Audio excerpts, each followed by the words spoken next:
നമസ്കാരം. ഏറെ പ്രതിസന്ധികളെ അതിജീവിച്ചുകൊണ്ട് ജീവിക്കുന്ന ലെസ്ബിയൻ ദമ്പതികളായിട്ടുള്ള ആദിലയെയും നൂറയെയും പ്രേക്ഷകരിൽ കുറച്ചു പേർക്കെങ്കിലും അറിയാവുന്നതാണ്. ഈ ലെസ്ബിയൻ ദമ്പതികളായിട്ടുള്ള ആദിലയെയും നൂറയെയും വകവരുത്തുന്നതിന് വേണ്ടി ഇവരുടെ മാതാപിതാക്കൾ പ്രമുഖ കൊട്ടേഷൻ നേതാവായിട്ടുള്ള അനസ് പെരുമ്പാവൂരിന് കൊട്ടേഷൻ നൽകിയിരുന്നു എന്നുള്ള വിവരമാണ് ഫസ്റ്റ് റിപ്പോർട്ട് ഈ ഘട്ടത്തിൽ പുറത്തുവിടുന്നത്.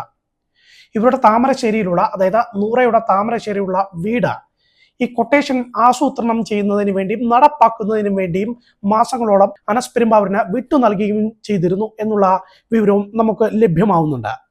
ഈ നൂറയുടെ മാതാപിതാക്കളായിട്ടുള്ള താമരശ്ശേരി സ്വദേശികളായിട്ടുള്ള നസീറയും ബദറുദ്ദീനുമാണ് അനസ് പെരുമ്പാവൂരിന് ഈ കൊട്ടേഷൻ നൽകിയത് എന്നുള്ള രഹസ്യ വിവരമാണ് ഇപ്പോൾ ഫസ്റ്റ് റിപ്പോർട്ടിന് ലഭ്യമാവുന്നത്.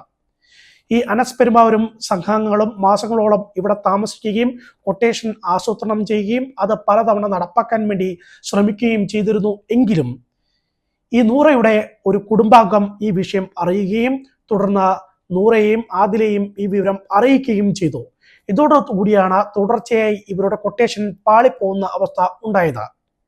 ഈ മാസങ്ങളോളം ഇവിടെ അനസ് പെരുമ്പാവൂരും സംഘങ്ങളും താമസിച്ച ആ വീട്ടിൽ ഇപ്പോഴും മാരകായുധങ്ങളും തോക്കുകളും ഉൾപ്പെടെ ഉണ്ടെന്നുള്ള വിവരവും ഞങ്ങൾക്ക് ലഭിക്കുന്നുണ്ട്. തുടർച്ചയായി കൊട്ടേഷൻ പാളിപ്പോയ സാഹചര്യത്തിൽ വ്യാജ പാസ്പോർട്ട് തരപ്പെടുത്തി കൊടുക്കുകയും നസീറയും ബദറുദ്ദീനും ഒരുമിച്ച അനസിനോടൊപ്പം വിദേശത്തേക്ക് കടക്കുകയും ചെയ്തു എന്നുള്ള വിവരവും ഞങ്ങൾക്ക് ലഭിക്കുന്നുണ്ട്. ഇപ്പോൾ അനസ് പെരുമ്പാവൂര് ഒളിവിലാണ്. അദ്ദേഹം എവിടെയാണ് ഉള്ളത് എന്നത് സംബന്ധിച്ച കേരള പോലീസിന് തന്നെ വിവരമില്ല എന്ന് തന്നെയാണ് ഞങ്ങൾക്ക് ലഭ്യമാവുന്ന വിവരം. മാത്രമല്ല, അനസ് പെരുമ്പാവൂരിന്റെ ഗുണ്ടാ സംഘങ്ങളുടെ വീടുകളിൽ കഴിഞ്ഞ ദിവസങ്ങളിൽ ഭീകരവിരുദ്ധ സ്ക്വാഡും പോലീസും ഒരു കോമ്പിംഗ് ഓപ്പറേഷൻ തന്നെ, ഒരു റെയ്ഡ് തന്നെ നടത്തുന്ന സാഹചര്യം ഉണ്ടായിരുന്നു. 4 തോക്കുകളും ലക്ഷക്കണക്കിന് രൂപയും ഒപ്പം തന്നെ വെടിയുണ്ടകളും കത്തികളും ഉൾപ്പെടെയുള്ള കാര്യങ്ങളെല്ലാം തന്നെ അവിടുന്ന് ഭീകരവിരുദ്ധ സ്ക്വാഡും അതോടൊപ്പം പോലീസും പിടികൂടുന്ന സാഹചര്യവും ഉണ്ടായിരുന്നു എന്നാണ് വാർത്തകളിൽ നിന്ന് പ്രേക്ഷകർ അറിഞ്ഞിട്ടുണ്ടാവുക. നൂറയുടെ മാതാപിതാക്കളായിട്ടുള്ള നസീറയും ബദറുദ്ദീനും ഈ ഒരു കൊട്ടേഷൻ ആസൂത്രണം ചെയ്ത അനസ് പെരുമ്പാവൂരിന് നൽകി എന്നുള്ള വിവരം ഈ നൂറയ്ക്കും ആദിലയ്ക്കും ലഭ്യമായതിന്റെ അടിസ്ഥാനത്തിൽ ഉടൻ തന്നെ ഒരു പോലീസ് നടപടി ഉണ്ടാകുമെന്നുള്ള സൂചനകളും ഈ ഘട്ടത്തിൽ പുറത്തു വരുന്നുണ്ട്. ഇവർ പോലീസിന് ഇത് സംബന്ധിച്ചുള്ള വിവരങ്ങൾ നൽകിയിട്ടുണ്ടെന്നുള്ള സൂചനയും നമുക്ക് ലഭ്യമാകുന്നുണ്ട്. ഔദ്യോഗികമായി തന്നെ ഇത് സംബന്ധിച്ച ഈ ആദിലയും നൂറയും പോലീസിൽ പരാതി നൽകും എന്നുള്ള സൂചനയും നമുക്ക് ഇതിനിടയിൽ പുറത്തു വരുന്നുണ്ട് എന്നുള്ളതാണ് ഫസ്റ്റ് റിപ്പോർട്ടിന്റെ പ്രേക്ഷകരെ അറിയിക്കുന്നത്.